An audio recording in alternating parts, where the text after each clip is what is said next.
Arf, arf. Hey Garfield, guess what? Today's Monday. I've been a Garfield fan for Lord knows how long. I would read the comics, I watched all the specials, I watched Garfield and Friends biblically, I would watch a little bit of the Garfield show. Even that first live-action movie with Bill Murray, I admittedly have a soft spot for, though we don't talk about the other movies. At all. Does this castle make my butt look a little too big? Fit you like a glove. Off to hang myself, horse and left. Jim Davis, the creator of Garfield, basically inspired me. So on that fateful Monday when they announced they were going to make a new Garfield movie, you better believe my knees were on the floor. A Garfield movie that doesn't look like shit, and it's being made by the same guy who directed Emperor's New Groove, Cats Don't Dance, and Chicken Little. How could you not be hooked? Oh yeah, that's why. Yeah, Pris Cat has been quite a talking point. It was the only thing people brought up when mentioning this film. Unsurprisingly, a lot of people were mad. Like, oh no, Chris Pratt voiced 2 characters. That means he's in everything now. Excuse me, what the actual you doing in my house? But that still didn't kill my huge excitement for the film.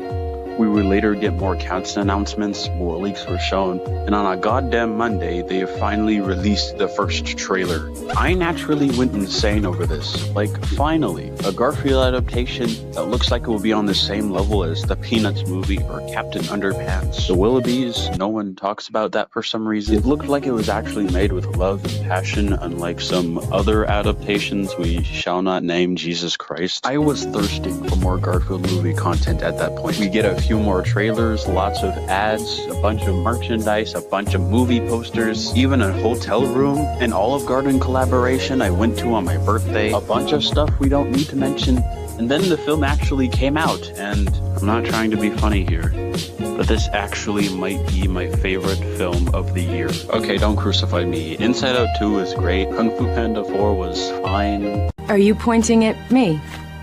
I'm sure Furiosa is objectively better, and Megamind 2 can go fry itself to a crisp. I just really enjoyed this movie, but I was really surprised by how much hate it's gotten. Like, I understand if it's not your thing, but it really got out of control to a certain point. You know what, I encourage you to watch this movie and form your own opinion, because it really isn't as bad as everyone makes it seem. I'm gonna go over the movie, express what I liked and disliked about it, and really try to see if there's a penis in this film that everyone sees that I don't, because wow. The movie begins with Garfield narrating to us, very Emperor's New Groove-esque, and is also a very Garfield thing to do. Jesus, these two were made for each other. Anyway, he tells us the story of how him and John met, and how he ultimately adopted John. It's here we're given a good glimpse of the animation, obviously, and it looks godly. Was a little disappointed they didn't go with the Peanuts movie route, looking a lot more similar to Smurfs The Lost Village instead, but I still love the look. And I'd argue it's stylized in its own way, like John's mouth looking like how it's drawn in 2D. The amount of smear frames it uses is a nice touch. Even the way Garfield head moves up like it does in the comics is always a nice thing to see. It utilizes a lot of squash and stretch in a way that blends 2D and 3D really well. It's not like the only thing they do is just make it 3D and call it a day. I'm only 3. So after the flashback, we then cut to a montage of Garfield, Odie, and John living the dream, while fun gags ensue. But Garfield's good life stops at a screeching halt once he wakes up to get a midnight snack, and then is kidnapped by 2 dog henchmen, Roland and Nolan, one of them looking reminiscent to Max from Cats Don't Dance. Garfield would later bump into his father Vic, the cat who abandoned him. Turns out this is all a plan to lure Vic back to the villain Jinx, plotting her revenge because she was also abandoned by Vic, Jesus. As payment, Garfield, Odie, and Vic must plan a heist to go to a factory and steal as much milk as possible for her satisfaction. They then find a bull named Otto who helps, but only does it so they can get his cow wife back, basically. And much like Princess Peach, he also tortures Chris Pratt via training scene. Eventually, Odie ties them up to a tree since they've been beefing with each other, forcing Vic to finally come clean on why he abandoned Garfield. Ironically, it was Garfield who abandoned him because he was a stupid, dumb baby. Knowing this, Garfield finally realizes that maybe his dad isn't such a bad person after all. So then they go to the heist and Vic abandons him after.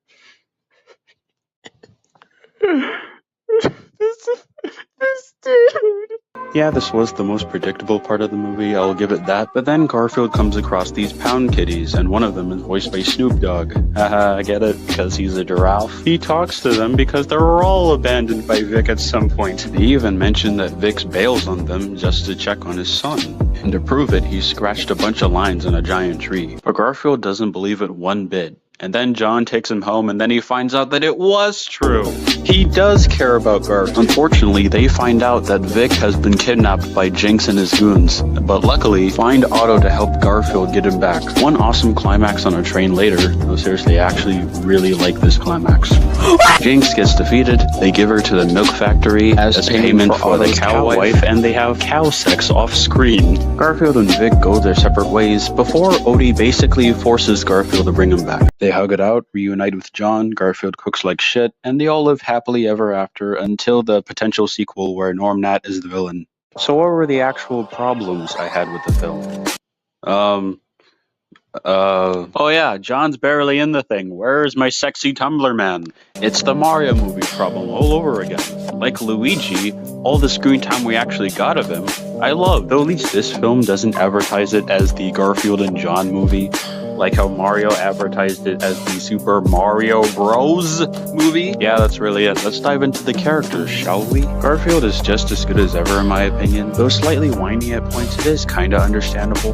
Then you got Odie, who has a bit of a weird change. He's sorta treated like Garfield's butler now, and is more self-aware rather than just, you know, a cute puppy that annoys Garfield. Like in the source material, he was dumb. This, he's just kinda happy. So I guess even back then, he was shown to have more than one brain cell, and I still love him either way. He's great in this film. John is perfect. Vic is fun, even though he has too much fun making fun of his son. Otto's pretty cool. The villains are standouts. They're my favorite antagonist of the year, next to Anxiety from Inside Out 2. I also think the cast members also did a good job. Yes, even Chris Pratt, because I don't call a performance awful if it's just using his regular voice like he was specifically told to. Even though I agree that he could have been played by anyone else, Chris turned out alright. Fits better than Mario, fight me. Burrito from Puss in Boots 2 is also in this as Odie, and personally I think they should have just brought back Greg Berger, but he does a good job. I wouldn't call this the messiah of comedy, but it's still pretty creative with its jokes. Some of its jokes I didn't get the shark take one. Again, the slapstick really shines in this movie, especially compared to other Garfield media or other movies in general. A criticism I don't get about this movie is how unfaithful it is. Like, they keep saying Garfield is too energetic in this movie, like, yeah, Garfield has never been energetic before at all. Nuh-uh. And at least in this movie, he's supposed to be energetic since he's literally forced to do this, and when he's not, that's nothing really new to him. They also talk about how the plot is a large departure from the source material, and if you watched as much Garfield and Friends as I have, you know that this isn't even the weirdest thing he's done. Besides, I always feel movies are supposed to expand upon the world and characters, to take it somewhere it's never gone before in a fun way, to play with the logic of it. The Garfield movie reminds me of those films, a movie that wants to be different, while also paying tribute to what made it so fun. So yeah, I kinda love this movie. My favorite film of the year so far. These two might change my mind a bit. I like the characters, I like some of the humor, I like the songs. One thing I was disappointed by was the music. I mean, don't get me wrong, it gets its job done, it shines in the emotional moments, and the main theme for Garfield is good, but I don't know, it just feels a little bit too generic. Oh yeah, there's also no Garfield kicking Odie, but there is at least sorta two references to it, so I'll give it a pass. What do you think? Do you love it? Do you hate it? Are you mixed on it? Do you also love the animation like I do? It's so freaking expressive. Tell me about it in the comments. Bye-bye. Hey Heathcliff, eat your heart out.